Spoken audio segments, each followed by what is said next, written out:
భర్త. హల్లెలూయా. అంటే దేవుడి దగ్గర ఎవరున్నారు?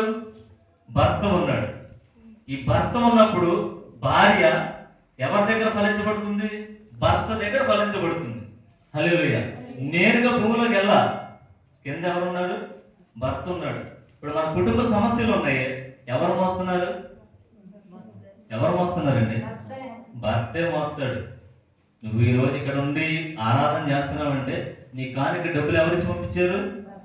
భర్తే. హల్లెలూయా, హల్లెలూయా.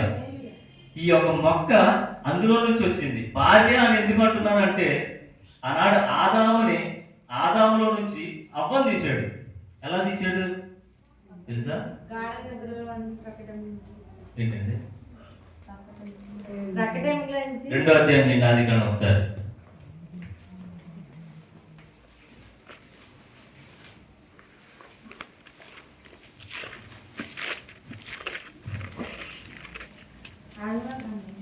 ఆదికాండం 2వ అధ్యాయం 23వ వచనం.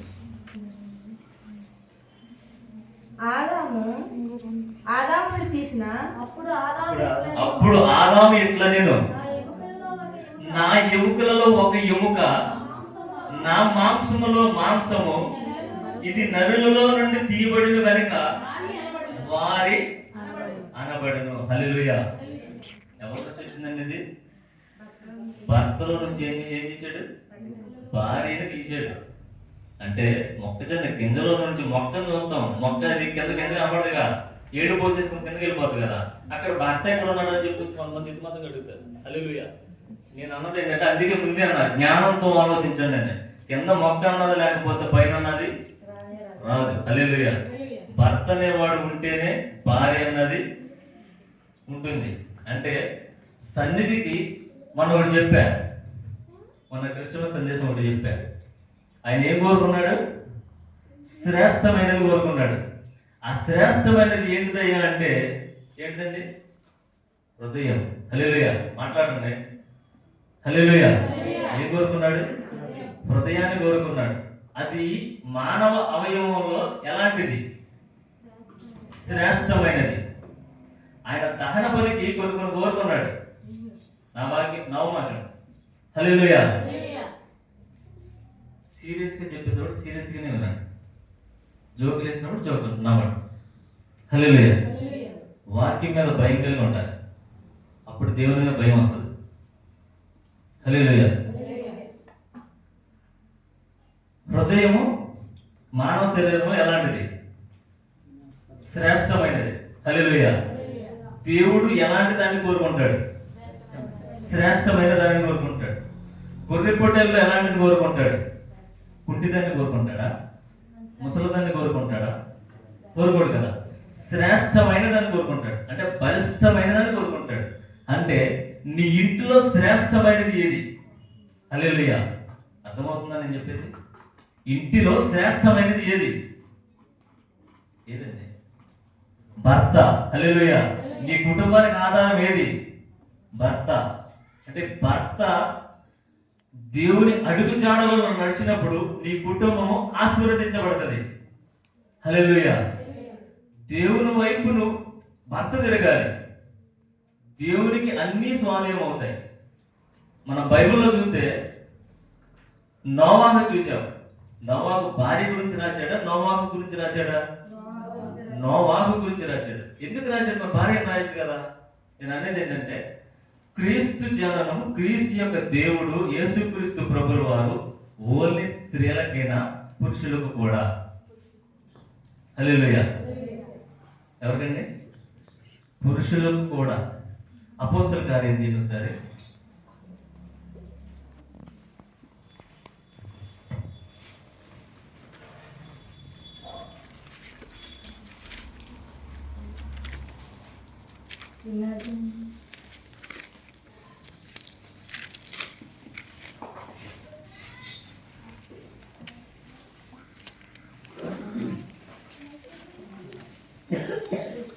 అధ్యాయం 36.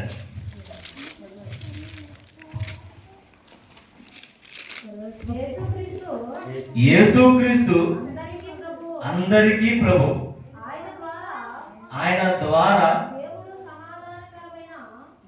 దేవుడు సమాధానకరమైన సువార్తను ప్రకటించి ఇశ్రాయేలుకు పంపిన వర్తమానం వీరు ఎరుగుదరు. హల్లెలూయా, హల్లెలూయా. యేసుక్రీస్తు ఎవరు? అందరికీ ప్రభు. నమ్మారా? అందరికీ ప్రభు అంటే స్త్రీల వరకేనా, పురుషులకు కూడా? అందరికీ ప్రభు. మరి మీరు ఒక్కళ్ళ సింగిల్ కిందకి వస్తున్నారు? సన్నిధికి భర్తతో రావాలి. హల్లెలూయా. నీ యొక్క గృహము ఆశీర్వదించబడాలి అంటే ఎవరితో కూడి ఉండాలంటే నీ భర్తతో సన్నిధిలో కనపడాలి. అప్పటి వరకు కూడా నువ్వెంత చేసినా కానీ అది దేవుని ప్రతిబింబాలనుకునే ప్రార్థనగానే ఉండిపోతుంది. నీ కుటుంబ సమస్యలను మెరుగుపరచడానికి పనిచేయదు. నీ కుటుంబంలో ఉన్న చిన్న చిన్న ఆటలు తప్పించడానికి ఉపయోగపడుతుంది. నేను చెప్పేది ఏంటంటే, పెద్ద పెద్ద ఆటల మీద ఆశ ఉంటుంది, నాకేదో చేయాలని ఉంది, గోల్ ఉంటుంది. దాన్ని రీచ్ అవ్వాలంటే, నువ్వు ఎవరితో ఉండాలంటే, నువ్వు ఎవరితో ఏకీభవించాలంటే నీ భర్తతో ఏకీభవించి ఉండాలి. నీ భర్తతో ఎప్పుడైతే ఏకీభవించి తన అడుగు జాడలో నడిచి తను కూడా మీ ఇద్దరు ఒకటై ఎప్పుడైతే ప్రార్థన చేస్తారో అదేమవుతుంది? ఫలించబడుతుంది. హల్లెలూయా. మొక్కజొన్న గింజ ఒకటే తనలో నుంచి తీయబడింది, అదేమైంది? ఫలించబడింది. అలాగే నీ కుటుంబము ఆశీర్వదించబడాలి అంటే నువ్వెవరితో ఉండాలి? సన్నిధిలో భర్తతో ఉండాలి. హల్లెలూయా, హల్లెలూయా. ఇటుపక్క ఎంతమంది ఉన్నారో ఇటుపక్క కూడా అంతే మంది ఉండాలి. అంటే నాకు కావాలని చెప్పట్లేదు, మీరు తీసుకురావట్లేదని చెప్పట్లేదు, వాక్యం ఉంది కాబట్టి చెప్తాను. నోవాహు కుటుంబం ఎందుకు రక్షించబడింది? హల్లెలూయా. నోవాహు కుటుంబమే ఎందుకు రక్షించబడింది? ఆనాడు జలప్రళయం వచ్చింది, కానీ నోవాహు కుటుంబం ఒకటే రక్షించబడినదా? గ్రామంలో ఉన్న అన్ని కుటుంబాలు రక్షించబడ్డాయా? నోవాహు కుటుంబమే రక్షించబడింది. నోవాహు ఎవరికి భయపడ్డాడు? దేవునికి భయపడ్డాడు. అంటే నీ కుటుంబ యజమాని ఎవరికి భయపడి ఉండాలి? దేవునికి భయపడి ఉండాలి. అర్థమవుతుందా? కుటుంబ యజమాని ఎవరికి భయపడి ఉండాలి? దేవునికి భయపడి ఉండాలి. అప్పుడే ఆ కుటుంబం ఇబ్బందులో ఉన్నా, ఆపత్కాలంలో ఉన్నా, మరణ స్థితిలో ఉన్నా, ఏ అపాయంలో ఉన్నా దేవుడు తప్పించడానికి అవకాశం ఉన్నది. హల్లెలూయా, హల్లెలూయా. అర్థమవుతుందండి? జలప్రళయం నాడు ఎందుకు తప్పించబడ్డారు? నోవాహు అనే యజమాని, ఇంటి యజమాని దేవునికి భయపడి, దేవునికి లోబడి, దేవుని యందు తట్టు చూచే వాడిగా ఉన్నాడు కాబట్టి జలప్రళయం అప్పుడు తప్పించాడు. ఒకసారి ఆదికాండం నేను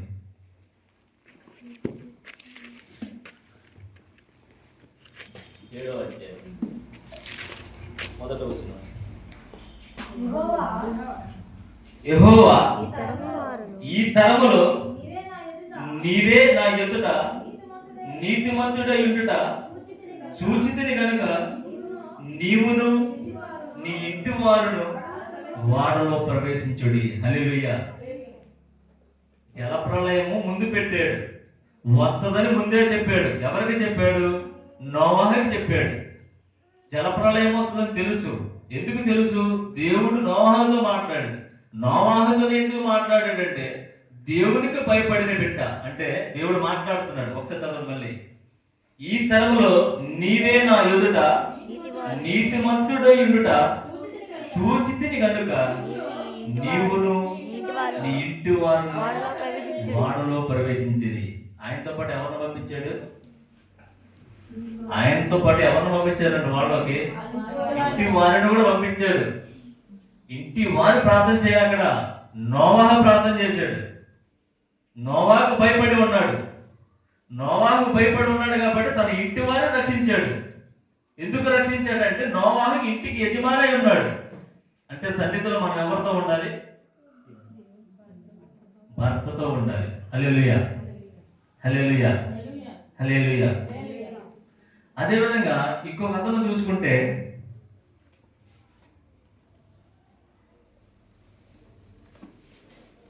పన్నెండో అధ్యాయం కింద ఒకసారి అబ్రహాం జీవితాన్ని కూడా తీసుకున్నారు.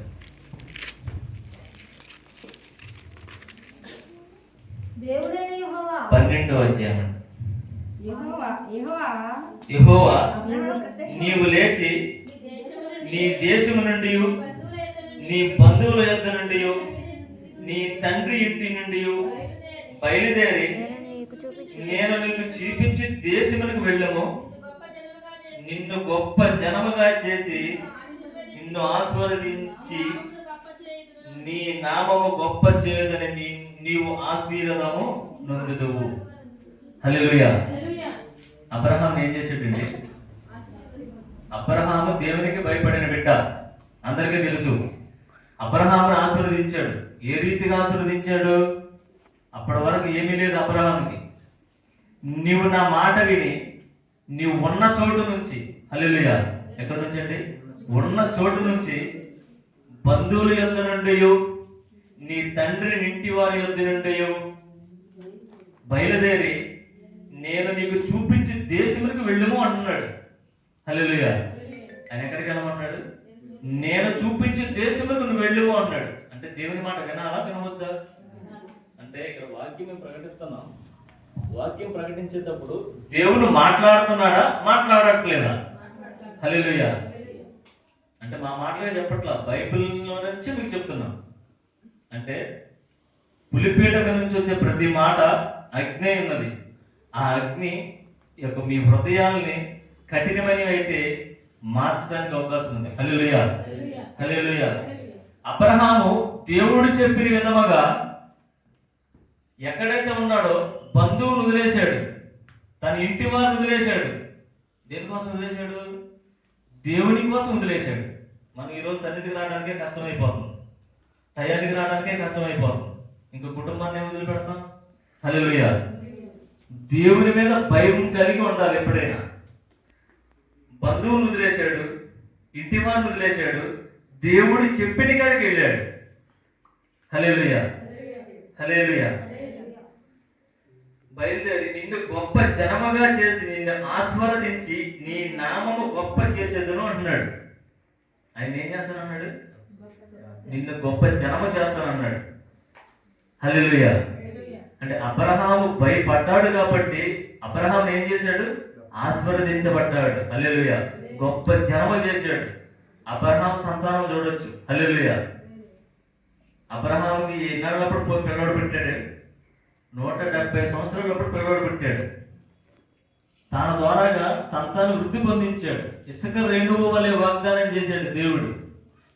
ఈ రోజు ఇక్కడ మాట వెలువడుతుంది అంటే నీ వాక్యము నిన్ను మార్చడానికి, నీ స్థితిగతులు మార్చడానికి, నువ్వు ముందుకు వెళ్ళడానికి, నీ ఎదుగుదలకి అన్నిటికీ తొలిమెట్టై ఉన్నది. హల్లెలూయా, హల్లెలూయా. దేవునికి భయపడే పెట్టగా ఉండాలి. హల్లెలూయా. అలాగే యెహోషువ చూసుకుంటే అన్యుల ఎదుట వాళ్ళు ఏ త్రోవలో నడిచినా ఈయన మట్టుకు దేవుని తట్టే చూశాడు. ఎవరు? యెహోషువ. ఒకసారి యెహోషువ కూడా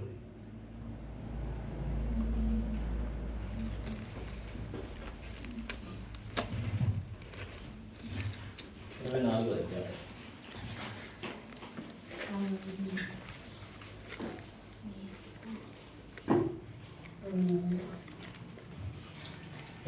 అధ్యాయము 15. యెహోవాను సేవించుట మీ దృష్టికి కీడు తోచిన ఎడల మీరు ఎవరిని సేవించెదరో అది అద్దరిని, మీ పితరులు సేవించిన దేవతలను సేవించెదరో, అమోరీయుల దేశమును మీరు నివసించురన్నారని వారి దేవతలు సేవించెదరో నేడు మీరు కోరుకొనుడి. మీరెవరి సేవించి కోరుకొనినా నేనును నా ఇంటి వారును యెహోవానే స్తుతించెదను అని. హల్లెలూయా, హల్లెలూయా. మనము మన ఆధ్యాత్మిక జీవితంలో నడవసాగేటప్పుడు ఇందాక సిస్టర్ గారు సాక్ష్యం చెప్పారు. ఏం చెప్పారు? అక్కడ ఏమని ప్రార్థన చేసి బయలుదేరారు? దేవుడు సన్నిధిలో నడిచే వారి ఇల్లు దొరకాలని బయలుదేరారు. వాడి ఆశయం అయ్యింది, నెరవేరింది. హల్లెలూయా. అలాగే మనం అన్యులు ఎదుట ఎలా ఉండాలంటే మన జీవితంలో సాక్ష్యమై ఉండాలి. హల్లెలూయా. అక్కడ యెహోషువ అంటున్నాడు, ఏమంటున్నాడు? మీరు ఎవరి దేవతలు పూజించుకుంటారో నాకు తెలియదు కానీ నేను మాత్రము నేను సేవించిన దేవుడినే నేను నమ్ముతాను అన్నాడు. హల్లెలూయా, హల్లెలూయా. యెహోషువ అలా ప్రార్థన చేశాడు కాబట్టి యెహోషువకి అన్నిటిలో దేవుడు తోడై ఉన్నాడు.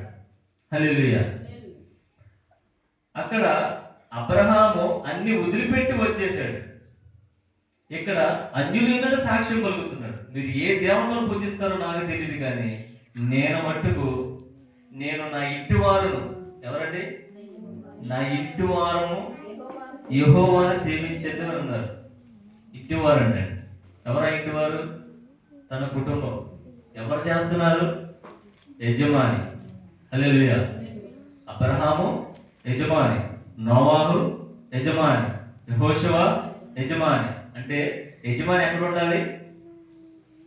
సన్నిధిలో ఉండాలి. హల్లెలూయా. యజమాని ఎక్కడ ఉండాలి? మనం సన్నిధి పంపించి వాళ్ళ సొంత పనులు చూసుకుంటారు కాదు. ఇంత సాక్ష్యం చెప్పారు అమ్మగారు. 3 లక్షలు పెట్టి వైద్యం చేస్తే తగ్గని వైద్యము చిన్న ప్రార్థన చేస్తే తగ్గింది. ఎందుకు జరిగింది అంటే విశ్వాసంతో చేయాలి. హల్లెలూయా. చెప్పినప్పుడు గెద్దింపుగా తీసుకొని నాకే చెప్పారని విర్రవీగి గర్వంతో సన్నిధి మానేసింది. మానేసిన వ్యక్తికి దేవుడు ఏం పెట్టాడు? ముళ్ళు పెట్టాడు.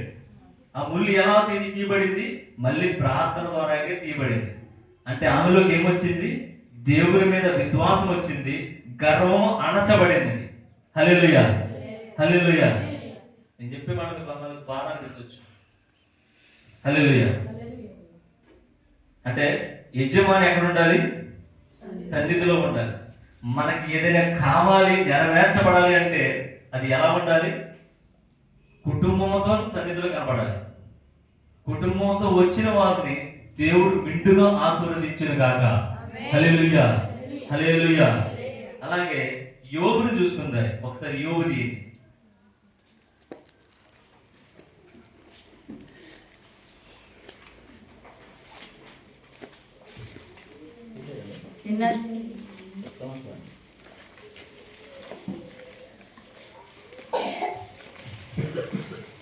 ఫస్ట్ అధ్యాయం అండి, మొదటి అధ్యాయము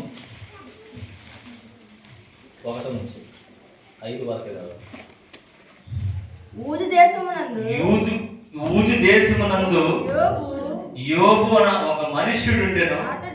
అతడు యథార్థవంతుడును న్యాయవంతుడనై దేవుని యందు భయభక్తు కలిగి చెడుతనము విసర్జించిన వాడు. ఏమి విసర్జించున్నాడు? చెడుతనమును విసర్జించిన వాడు. ఆయన ఎలాంటి వాడు? దేవుని యందు భయభక్తి కలిగినటువంటి వ్యక్తి. చెడుతనము లేదు, చెడుతనం విసర్జించిన వాడు. తర్వాత అతనికి 7 కుమారులు 3 కుమార్తెలు కలిగిరి. అతనికి 7,000 గొర్రెలను 3,000 ఒంటెలను 500 జతల ఎడ్లను 500 ఆడగాడిదలను కలిగి బహుమంది పనివారిని అతని ఆస్తిగా ఉండెను. కనుక తూర్పు దిక్కు జనులందరిలో అతడే గొప్పవాడిగా ఉండెను. అతని కుమారులందరూ వంతులు చెప్పున అనుదినము ఒకరికొకరు తమ తమ ఎండలో విందు చేయనై కూడినప్పుడు తమ 3 అక్క చెల్లెళ్ళు తమతో కలిసి అన్నపానము పుచ్చుకొనాలని వారిని పిలిపించుచూ వచ్చేది. వారి విందు దినమున పూర్తిగా యోబు తన కుమారులను పాపము చేసి తన హృదయంలో దేవుని దూషించరేమో అని వారిని పిలవనంపించి వారిని పవిత్రపరిచి అరుణోదయమును లేచి వారిలో ఒక్కరికి నిమిత్తము దహన బలి నర్పించుచు వచ్చి యోబు నిత్యము అలాగనే చేయుచుండెను. హల్లెలూయా. ఇక అర్థమైంది ఇందులో ఏమర్థమైంది?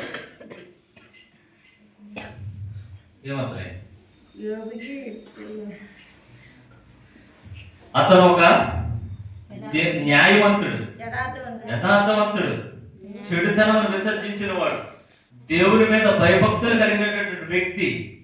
ఆ ఊరిలో తనకంట ఎవరో ఉన్నత స్థితిలో లేరు.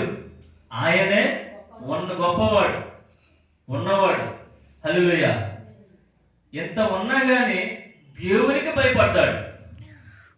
ఈరోజు మనకు ఒక ఎకరం ఉందనుకోండి, మన గర్వం అంతా ఎంత ఉండదు. ఎందుకంటే 30 బస్తాలు పండిద్ది కదా. ఎంత తిన్నా 15 బస్తాలు తిన్నా 15 బస్తాలు నూనె 15,000 వస్తాయి చాలు. దీనికి మనం ఎంత అత్యాస పడుతుందో తెలుసండి. 15 బస్తాలు ఇంటికి వస్తేనే ఆయనకి ఎంత ఆస్తి ఇచ్చాడు ఒకసారి చూడండి. వాళ్ళు ఒకసారి 7,000 గొర్రెలను 3,000 గాడిదలను కలిగి బహుమంది పనివారు. ఎంతమంది అండి? బహుమంది. ఒకటి ఇద్దరు కాదండి, ఒకళ్ళిద్దరు మా చేతి కింద పని చేస్తే మనం అంతా ఎంత ఉన్నాం. కానీ ఆయనకి ఎంతమంది ఉన్నారు పనివారు? బహుమంది పనివారు.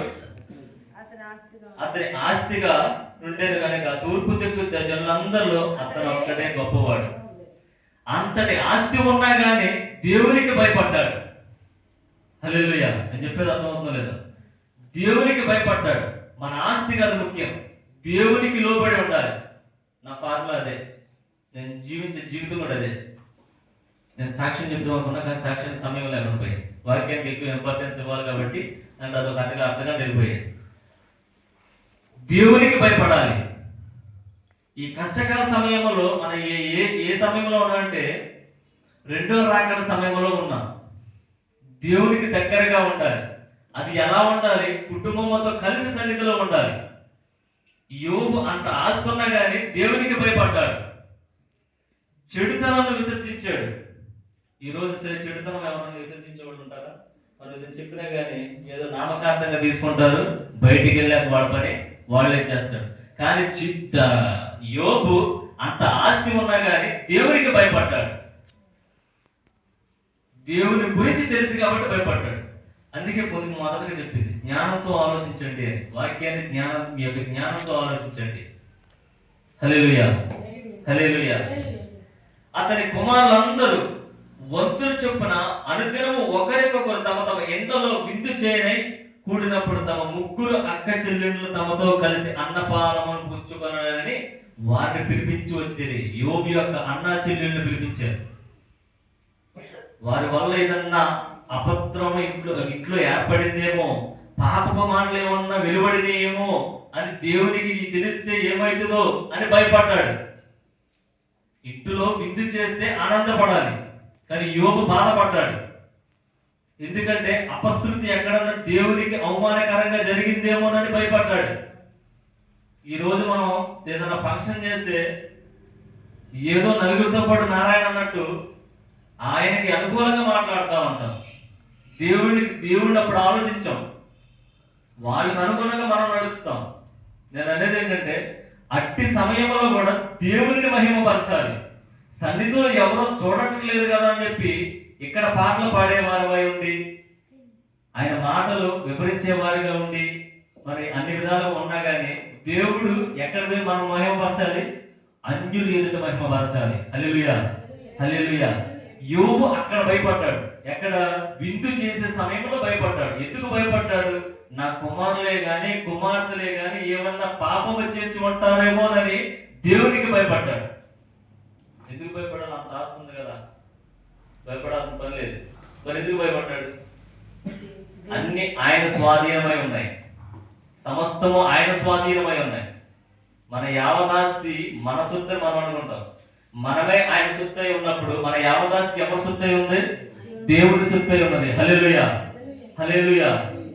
వారి విందు పూర్తి కాగా యోబు తన కుమారులు పాపము చేసి తమ హృదయంలో దేవుని దూషించరేమో అని వారిని పిలవనంపించి వారిని పవిత్రపరిచి అరుణోదయం లేచి వారిలో ఒక్కొక్కరి నిమిత్తం దహన బలి అర్పించెను. హల్లెలూయా. ఒక్కొక్కరి నిమిత్తం అండి. ఏదైనా ఫంక్షన్ అయినంత మనం ప్రార్థన పెడదామా? పెట్టం. ఎందుకంటే ఇంకా ఆనందంగానే ఉంటాం. చుట్టాలు వెళ్ళలేదు, ఇంకెవరు వెళ్ళలేదు, ఏదైనా పనున్నా రాదు. హల్లెలూయా. కానీ ఫంక్షన్ అయిపోయిన మరుక్షణం ఆ రాత్రే మొత్తాన్ని పిలిపించి వారిని పవిత్రపరిచి వారికి దహన బలి అర్పించాడు. ఆ రోజు దహన బలి. ఈ రోజు ఏం చేయాలి? ప్రార్థన, స్తుతియాగం చేయాలి. అప్పుడే తప్పించబడతాం. మనకి ఏ ఇబ్బందులు ఉన్నా అప్పుడే తప్పించబడతాం. హల్లెలూయా, హల్లెలూయా అని వారిని పిలువనర్పించి పవిత్రపరిచి అరుణోదయం లేచి వారికి ఒక్కొక్క నిమిత్తము దహన బలి అర్పించి యోబు నిత్యము అలాగేనే చేయుచుండెను. హల్లెలూయా. పొద్దున్నే లేచి, అరుణోదయం అంటే పొద్దునే కదండి, ఉదయమే లేచి ఆయనకి స్తుతియాగం చేయటే గాని ప్రార్థన చేయుటకు కానీ ఎంతో శ్రేష్టకరం. హల్లెలూయా. యోబుని అలా ఆశీర్వదించబడ్డాడు అంటే దేవునికి భయపడి దేవునికి విధేయత కలిగి జీవించాడు కాబట్టే యోబు జీవితము ఫలభరితముగా ఉన్నది. శోధన అయితే తర్వాత విషయం. మన సబ్జెక్ట్ ఏంటి? యజమాని. యజమాని అక్కడ ఎవరు బాధపడ్డాడు? యజమాని బాధపడ్డాడు. ఆ యజమాని ఎవరికి భయపడ్డాడు? దేవునికి భయపడ్డాడు. మన యజమాని ఎవరికి భయపడాలి? దేవునికి భయపడాలి, మనుషులకు కాదు. నేను మనుషులకు భయపడమంటున్నా. నీ సమస్తము స్వాధీనం ఆయన చేతిలో ఉన్నప్పుడు మనం ఎవరికి భయపడాలి? దేవునికి భయపడాలి. మనము ఎవరు స్వాధీనమై ఉన్నాము? మన భర్తకు స్వాధీనమై ఉన్నాం. హల్లెలూయా, హల్లెలూయా. అంటే భర్తకి ఇంపార్టెన్స్ ఇవ్వాలి. ఒకవేళ ఏదైనా అన్నా కానీ సరిపెట్టుకోవాలి. క్రీస్తు ప్రేమను చూపించాలి.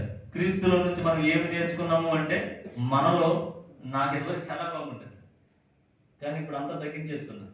ఎలా ఉంటుందో కానీ అదే ఒక్కొక్క టైంలో ఒక్కొక్క సందర్భంలో మాట్లాడొచ్చేమో కానీ మళ్ళీ దాన్ని తట్టుగా చూస్తాను. నేను ఏదైనా తప్పుగా మాట్లాడినా, తప్పుగా ఏదైనా చేశానని చెప్పి ఎదుటి వారి పట్ల నేను ఎలా ఉన్నానని చెప్పి నన్ను నేనే పరిశోధించుకుంటాను. అలా ఉండబట్టే ఈరోజు మీ ముందులా నుంచే వాక్యం చెప్పగలుగుతున్నా. హల్లెలూయా, హల్లెలూయా, హల్లెలూయా. అలాగే కొర్నేలి జీవితం కూడా తీసుకున్నారు. అపోస్తల కార్యాలు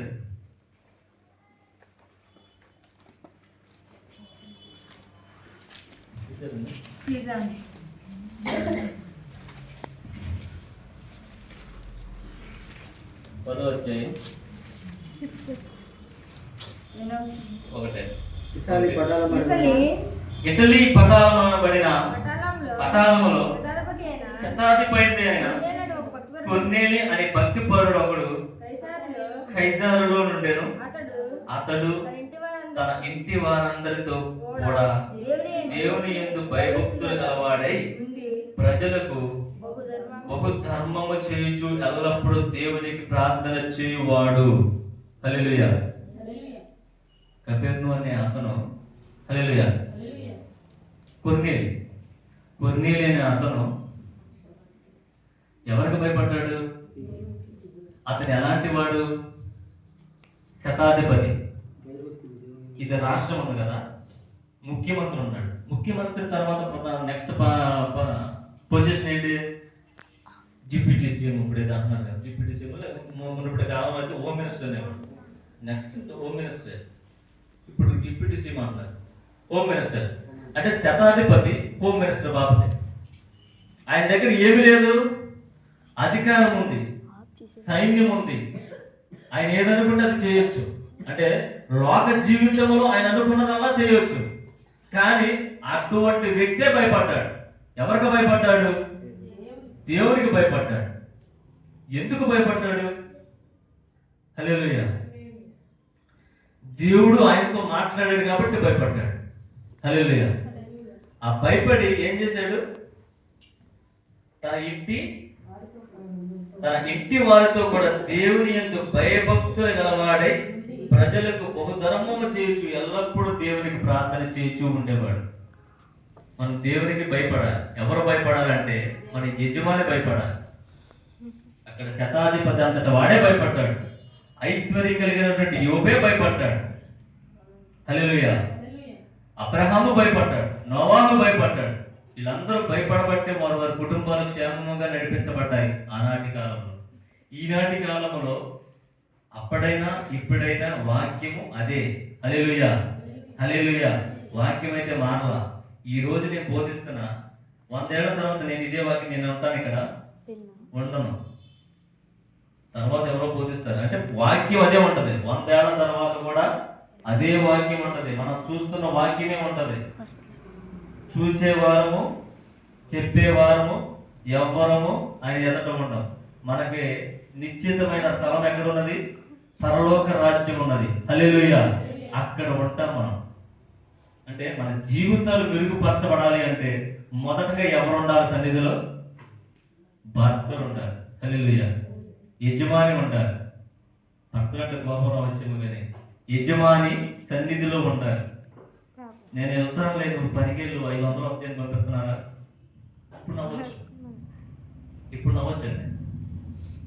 కొంతమంది ఉంటారు, నేను వెళ్తున్నాగా, నేను వెళ్తే చాలు నేను పోయితే అంటారు. పంపిస్తారండి మామగారు. హల్లెలూయా, హల్లెలూయా.